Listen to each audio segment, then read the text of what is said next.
আসলে বক্তব্য দেওয়ার তো কিছু নাই, টোটালি বিষয়টাই আপনারা জানেন। আমরা ইতিমধ্যে এইটা সম্পর্কে জমি অধিগ্রহণের যে বিষয়টা, এটা সম্পর্কে আমি প্লাস আমাদের ঊর্ধ্বতন কর্তৃপক্ষ সবাই বিষয়টা আসলে অবগত।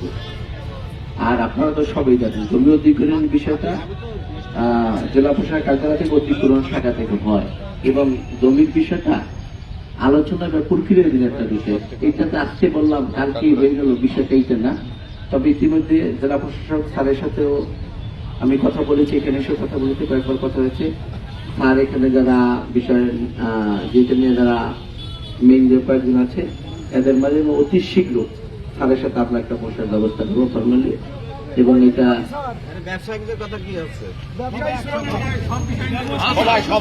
সব বিষয় নিয়ে আলোচনা হবে। এবং আমি আপনাদের সবাইকে ভাই বক্তব্যকে, কারণ হলো আপনারা জানেন যে আপনাদের এই বিষয়টার প্রতি ব্যক্তিগতভাবে আমি অবহিত, এবং আমি অনেকের সাথে অনেক ব্যবসায়ীদের সাথে অনেক কথা আসলে বলেছি, এবং আমি আপনাদের সবাইকে বিনয়ের সাথে অনুরোধ করবো, আপনারা এই যে যেহেতু ঝিনাইদহ এবং যশোর হাইওয়ে রাস্তা অনেক মানুষ দুর্ভোগে আছে, কি হয়েছে মেহরবানি করে রাস্তাটা একটু আমি অনুরোধ করবো রাস্তাটা ছেড়ে দেন, এবং আমরা আলাপ আলোচনা অলরেডি চলছে, সেটা আরো আপনার জোরালো করার জন্য, এবং আলাপ আলোচনার মাধ্যমে আপনাদের এই যৌক্তিক সমস্যার সমাধান ইনশাল্লাহ করা হবে।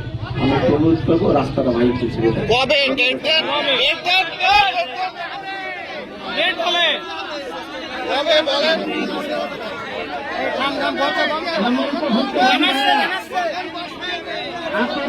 আপনাদের সকল আয়োজন ছিল আমাদের প্রশাসনের কর্তা ব্যক্তিদের দৃষ্টি আকর্ষণ করার জন্য।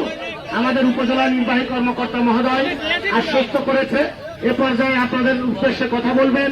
আপনাদের এই আন্দোলনের অগ্রভাগে যিনি রয়েছেন আমাদের কালীগঞ্জের প্রবীণ সাংবাদিক, দৈনিক নবচিত্রের প্রকাশক আলহাজ শহীদুল ইসলাম।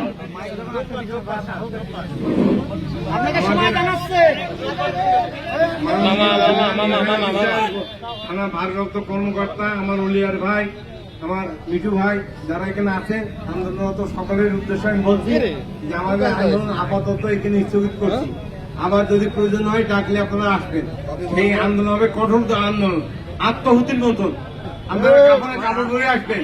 যদি আমার ডিসি সাহেব আমাদের সঙ্গে বসতে চেয়েছেন, আমার এনও মহোদয় সাহেব সমন্বয় করছেন, ওনার প্রতি আস্থা এবং বিশ্বাস থেকে আজকের কর্মসূচি এখানে স্থগিত করা হয়েছে।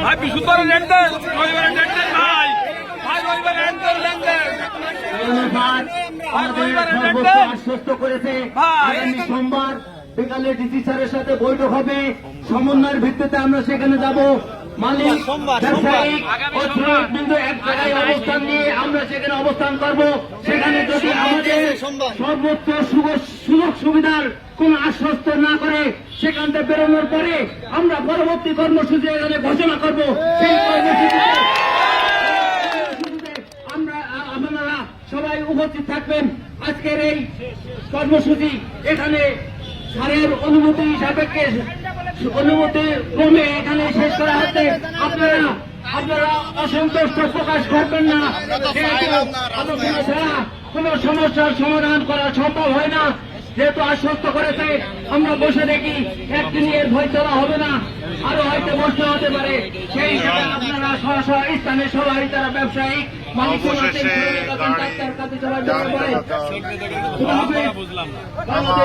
সবাইকে ধন্যবাদ।